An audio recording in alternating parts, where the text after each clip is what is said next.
right? We're going through the fastest change in all history. So for people to understand what I'm talking about, the internet grew at 63% a year from 1990 to 2000.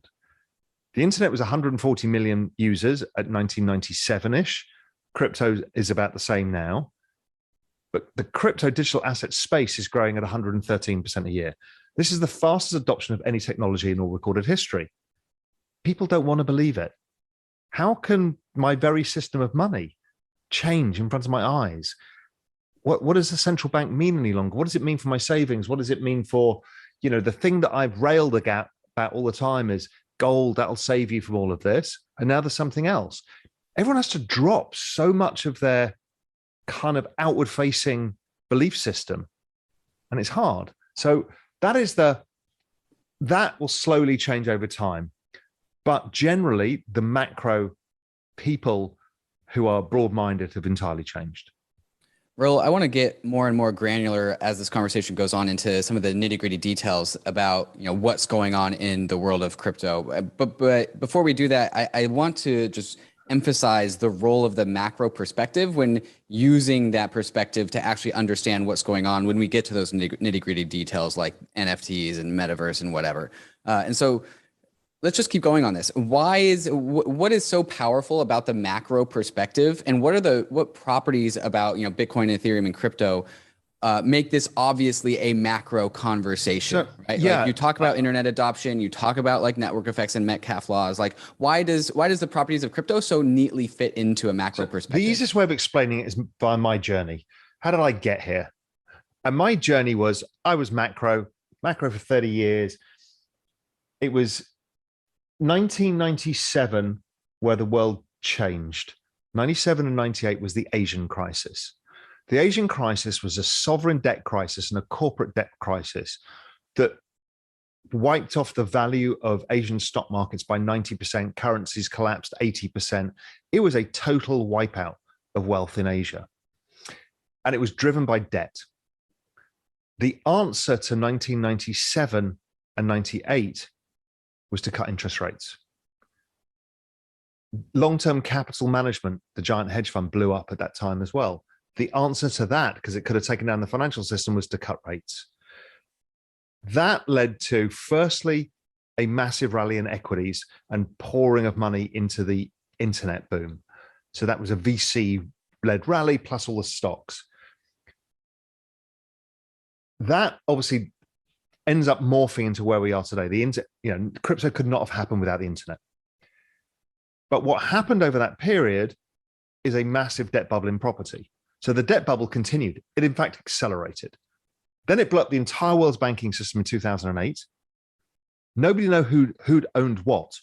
So when Lehman went under, everyone's like, well, I don't know. How do I get my stuff back? And they're like, well, it's not your stuff. It's been rehypothecated 37 times. So you can fight it out in courts. And oh, by the way, it's held in the Cayman Islands, London, New York, and Hong Kong. Figure it out yourselves. Right? That was the mess we got into. And people got wiped out. Then we cut interest rates to zero and invented quantitative easing, which the Japanese had been kind of trialing beforehand. So now we're pushing money into the banking system and we have rates at zero.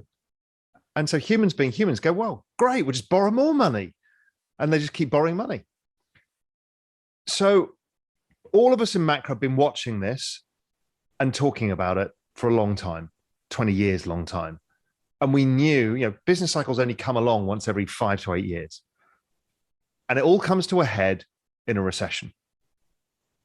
So 2008, you kind of knew was coming because of what had happened in 2000 and what had happened in 97. And the piper was going to get paid. And the central bank figured a way out of it. Then suddenly, this event happens last year. There was going to be a recession, but the accelerant was the pandemic. So it blows up everything. And the world could have blown up again, right? Everybody should have gone insolvent because the world shut down for a year. But the government just said, no, here, take free money and the central bank will just print it. So we now know what it's doing to the value of our savings because these assets are going up. We're actually getting poorer in our future selves. And so the macro guys start thinking, well, how the hell are we going to get out of this cycle? It's either going to blow up spectacularly but the odds are getting less, or we're just going to get poorer slowly over time. So it's a matter of how fast you figure out what's going on. So once you figure out what's going on, you look at crypto and it solves a lot of this. So when Bitcoin first comes along, it's clear it's developed solely for this job. I mean, it's very clear in the white paper, and it's very clear when they're looking at the banks being bailed out again, that somebody figures out, why don't we try a scarce digital asset and see if that works? And then about a year or two after that, people start figuring out, oh, blockchain. Oh, that kind of is interesting, but other stuff, because we've got now a trusted ownership structure, which the world didn't have. Then Europe blows up in 2012 as well. We almost lost the whole of the European Union and all of the banks. So we kind of know it's a big problem. And then Ethereum comes along with smart contracts. And then the kind of light bulb moment for everybody goes off is like, actually, we can rebuild the entire system from scratch. So as a macro guy, when you know you've got something fundamentally broken and there's only one set of outcomes, which is printing more money, we've got this low growth from this demographics and technology and all of these things that have been changing the world. So we've got low growth, massive debt, makes it harder to service the debt, increases the amount of printing. So therefore, these assets go up. But the real macro opportunity is to invest in the new world. We've just discovered the Americas from scratch. Why would you not buy that? Because it actually answers all of the problems. It's got the scarcity, it's got the ownership, the transference. It's a new system. It doesn't have the fragilities of the old system. And then the macro story gets better, because it's like, if you remember, go back 9 months, go back maybe 18 months, I was like, we need a yield curve. 4 months later, DeFi explodes, and it's kind of there's different yield curves everywhere and different risk curves and God knows what. And then ETH and staking comes along, and we've now got a risk-free yield. I mean, we've got everything we need. So this becomes a macro bet now. So how do you analyze a macro bet? Because for me, I can't understand all of the protocols, or, look at every single token, think about everything. So you need a framework, a macro framework. We need to simplify it. And so I spent a lot of time around kind of November last year, October last year, looking at the pushback people would give you in social media when you talked about Ethereum. And the Bitcoin guys would hate you, right? Right. Mm-hmm. Yeah. So I remember when you came on in November, and one of the big, I could tell one of the big areas of interest for you at the time, Raoul, was like tribalism. Because I think you were seeing all of the tribalism in crypto and being like, why can't everyone just get along? Mm-hmm. But that tribalism forced me to understand when I get these kind of pushbacks, right? So we talked about it before, the kind of gold crowd. Why do they push back? I don't get pissed off with them for pushing back. I try and understand why. What is the motivator? And then once you understand what it is, it's a much easier thing to deal with, and also to reason with people. And this Bitcoin pushback about Ethereum, I was like, what is going on here? And, we know all the stories of why, but they all had reasons why Ethereum was not the same as Bitcoin. And it's obviously clearly not as an asset, right? It's a very different thing. But why would you not look at it the same way? All equities you kind of look at the same way, and all fixed income you do. And so why would you not? So then I just dusted off Metcalfe's law and realized that it fitted perfectly. It was absolutely perfect. And in fact, it matched exactly where Bitcoin was when it had the same number of wallet addresses. And it was like, oh my God, it's the same price as well. And then I realized the whole damn space was this. So then it was just a matter of adoption. I didn't have to be the guy in the weeds understanding everything. I just need to understand how fast the adoption was. And when we're talking about adoption, there's two ways we need to think about it. One is investors in it.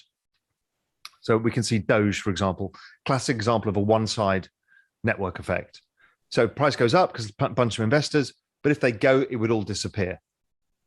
But Ethereum clearly had more developers working on it than any other ecosystem, and that was growing, the rate of change of that, and the number of applications. So now you've got this kind of perfect storm of network effects.